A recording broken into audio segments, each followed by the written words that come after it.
Nasdem ingin stigma polarisasi terhadap Anies dihentikan, sejarah buruk mau dilupakan, ditulis dari berbagai sumber. Sebelum kita lanjut, jangan lupa subscribe dan nyalakan loncengnya agar Anda menjadi yang pertama mendapatkan informasi dari jurnal terupdate. Ketua DPP Nasdem, Willy Aditya, meminta masyarakat untuk tidak mengaitkan Anies Baswedan dengan polarisasi saat menjawab kekhawatiran akan ada polarisasi jika Nasdem mengusung Anies menjadi capres di 2024. Jadi teman-teman jangan prejudis, jangan beri stigma, ini yang harus kita hindari. Pak Surya beri pesan dua hal, kalau kita patriot sejati, kita harus jadi orang yang kosmopolitan dan open mind. Jangan kita klaim kita nasionalis, demokratis, tapi jadi intoleran. Jangan, Nasdem pegang teguh itu, kata Willy. Kami ingin jadi patriot sejati, dengan tidak perlu bilang gue paling nasionalis, gue paling toleran, tidak. Mereka juga tidak kalah toleran, tidak kalah cinta pada Indonesia. Mari berhenti bicara polarisasi. Nasdem gak sepakat kita saling labelisasi. Ini belum kadrun, ini lebih kadrun cebong. Pak Surya dalam pidatonya, dalam pembukaan dan penutupan Rakernas, eksplisit ingatkan kita, katanya. Tidak heran kalau kalian baca berita bahwa ada usulan dari Surya Paloh untuk mengusung Anies Puan untuk menghilangkan stigma cebong kadrun. Bahkan ada juga wacana untuk menduetkan Ganjar dan Anies agar masalah polarisasi tidak lagi terjadi pada Pilpres 2024. Gimana ya? Ini sebenarnya konyol. Bukannya tidak mau memaafkan atau mau jadi orang dengki yang pendendam. Polarisasi dan politik identitas sangat barbar sehingga sangat sulit untuk dimaafkan. Enak aja sih menang dengan cara barbar. Ada yang mengancam tidak akan mensolatkan jenazah. Ada seruan tidak boleh memilih pemimpin beda agama. Haram memilih pemimpin kafir. Neraka dijual untuk membuat takut warga. Bahkan ada warga DKI yang mengaku bahwa jualan ayat dan mayat benar-benar masif di rumah ibadah. Nah sekarang Nasdem meminta agar semua itu dilupakan dan dimaklumi. Wah, ini namanya sangat keterlaluan. Bagaimana kalau kita disuruh melupakan sejarah, melupakan kejadian G30 SPKI, melupakan tragedi 98, melupakan kejadian-kejadian kelam negeri ini? Tidak mungkin kan? Makanya di sekolah ada pelajaran sejarah untuk mengenang dan mengingat kembali apa yang terjadi di masa lalu di negeri ini. Sekarang kalau kita disuruh melupakan kebarbaran dari politik identitas, apakah bisa? Ibaratnya masyarakat dibikin pecah, berantakan sampai berkeping-keping. Persatuan dan kerukunan dikoyak terus. Sekarang minta dilupakan begitu saja? Oh, tidak bisa dong. Persatuan dan kesatuan bangsa dan adalah harta warisan yang paling berharga. Dan sekarang polarisasi terbentuk karena siapa? Siapa yang memulai narasi haram memilih pemimpin tak seiman? Siapa yang memulai ancaman tidak mensolatkan jenazah pendukung Ahok? Siapa yang paling sering meneriakan memilih pemimpin harus seiman? Mereka inilah yang mendukung Anies kan? Bahkan Anies terkesan tidak tegas menegur mereka. Entah kenapa terkesan malah menikmati dukungan tersebut. Itulah yang bikin kesal, politik jadi kacau balau karena ulah mereka. Politik demikian menghasilkan pemimpin tak layak seperti Anies, yang hanya pintar menata kata dan memudahkan segalanya, tapi kerjanya tidak sebanding. 5 tahun terbuang sia-sia melihat pemimpin model begini. Dan kalau Anies ikut Pilpres, maka kemungkinan besar kejadian yang terjadi pada Pilkada DKI 2017 lalu bakal terulang kembali. Bagaimanapun juga Anies terikat dengan kelompok penjual agama. Karena merekalah yang mendukung Anies, merekalah yang mempolitisasi agama. Pegiat media sosial Deddy Siregar memberikan komentarnya perihal Partai Nasdem yang tidak ingin stigma polarisasi terhadap Gubernur DKI Jakarta Anies Baswedan terus dilakukan. Lewat akun media sosial Twitter pribadinya, Deddy Siregar merespon sebuah artikel yang berisi tentang hal tersebut. Deddy Siregar pun mencuitkan bahwa stigma polarisasi terhadap Anies tidak bisa dihentikan begitu saja.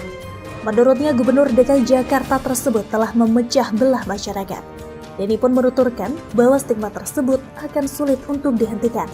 Enak benar, udah bikin orang terbelah, malah ada yang gak disolati segala. Terus sekarang minta dilupakan? Cuitnya dalam akun Twitter pribadinya, Deddy Siregar 7, Jumat 23 Juni 2022. Denny menutup cuitannya dengan menuliskan kata nehi dalam bahasa India yang artinya tidak.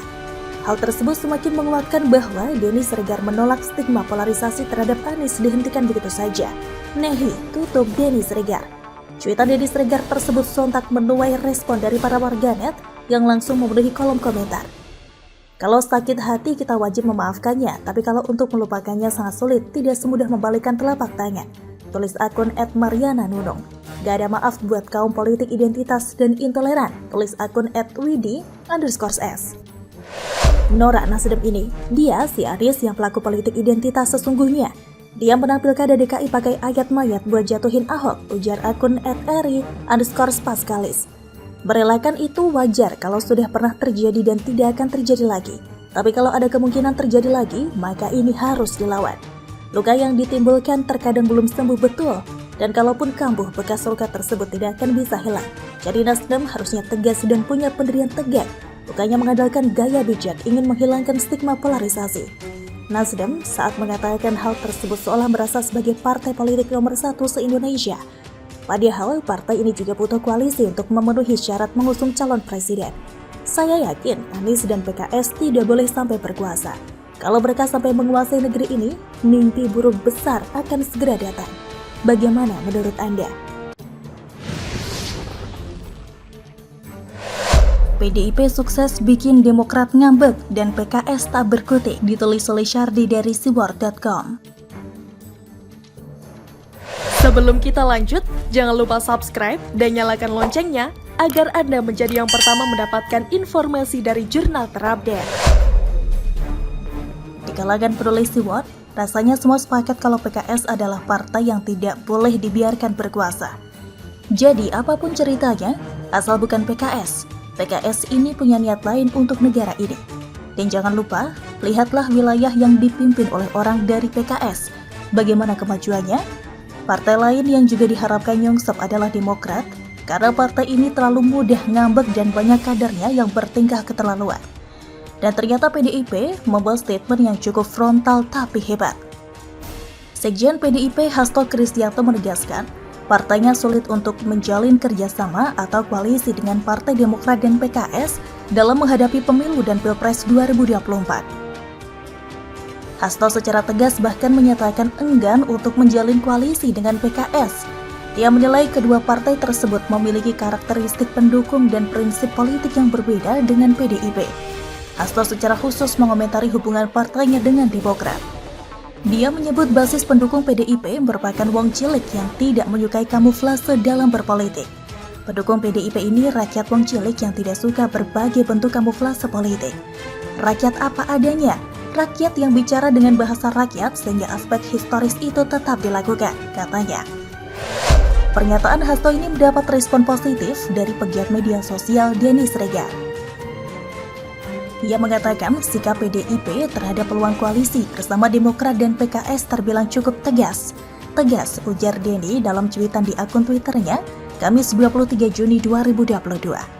Betul sekali, PKS dan PDIP ibarat air dan minyak, sangat super impossible untuk bersatu. Seperti yang saya katakan, PKS sedang bersembunyi di balik partai berbasis agama. Kalau melihat rekam jejak kadernya, apalagi pemimpin yang berasal dari partai ini, maka kita akan langsung tahu nasib negara ini kalau PKS yang memegang kekuasaan. Partai Demokrat lalu buka suara terkait keputusan PDIP yang tidak mau berkoalisi. Bagi yang mengerti politik, dalam politik ada kawan dan lawan yang abadi, melainkan kepentingan. Pak SBY sering juga menyebutnya sebagai satu musuh terlalu banyak. 1000 kawan belum cukup, kata Kamhar. Kamhar lalu membandingkan Demokrat dan PDIP. Dia menyebut Demokrat sebagai partai pro-rakyat, sedangkan PDIP partai yang mengklaim diri sebagai partai wong cilik, tapi menyulitkan rakyat dengan berbagai persoalan. Partai Demokrat dan Mas Ketum AHY akan terus berjuang untuk rakyat dengan sungguh-sungguh dan sepenuh hati, bukan mengeksploitasi wong cilik. Menyebut sebagai partai wong cilik, tapi kenyataannya merampok dan memakan jatah rakyat kecil yang sedang kesusahan diterpa bencana korupsi bansos, katanya. Keberbalikan dengan Partai Demokrat yang gemar memberi subsidi dan bansos pada rakyat sebagai kompensasi kebijakan, katanya lagi. Lucu, ternyata Demokrat masih belum banyak berubah, suka prihatin dan ngambek. Itu urusan PDIP mau koalisi dengan siapa. Kita pun tahu dalam politik ada banyak kelompok perusak dan bikin gaduh, tapi berusaha menampilkan tampang tak berdosa. Demokrat juga harusnya ngaca pada masa lalu. Lihat proyek Mangkerak Hambalang. banyak lagi proyek lain yang tidak selesai. Bahkan itu sama saja dengan merampok uang rakyat. Bukankah itu sama saja dengan merampok uang rakyat? Dari dulu kita tahu banyak sekali kader yang terlibat kasus korupsi. Sampai-sampai ada sindiran terkait slogan katakan tidak padahal korupsi. Demokrat bersama dengan PKS cocok untuk kerjasama. Keduanya agak mirip dan bahkan bisa saling melengkapi. Mereka memang ditakdirkan untuk sama-sama jadi partai guram. Makanya PDIP sudah tepat langsung tegas mengatakan tidak mau koalisi dengan dua partai tersebut. Bahkan bila perlu, jangan ada satu delik pun pemikiran untuk koalisi dengan mereka. Biarkan mereka pelan-pelan jatuh, nyungsep dan jadi partai guram. Apalagi PKS, partai ini selalu ngeselin dan sangat jauh dari kata pantas untuk terjun ke politik. Demokrat juga sama. Isinya adalah politikus tak bermutu yang hanya jago bikin sensasi. Sepertinya PKS dan Demokrat akan berkoalisi. Mereka mungkin akan mengajak partai lain. Nasdem adalah partai yang paling kuat rumornya akan berkoalisi dengan kedua partai tadi. Kuncinya ada di Nasdem. Kalau Nasdem bermanuver, maka game over lah Demokrat dan PKS. Jika koalisi ini terbentuk, maka kemungkinan kuat Anies akan diusung. Orang inilah yang menjadi biang kerok yang harus diwaspadai karena terlalu ambisius untuk menjadi presiden dan terlalu tidak layak untuk memimpin Indonesia. Bagaimana menurut Anda?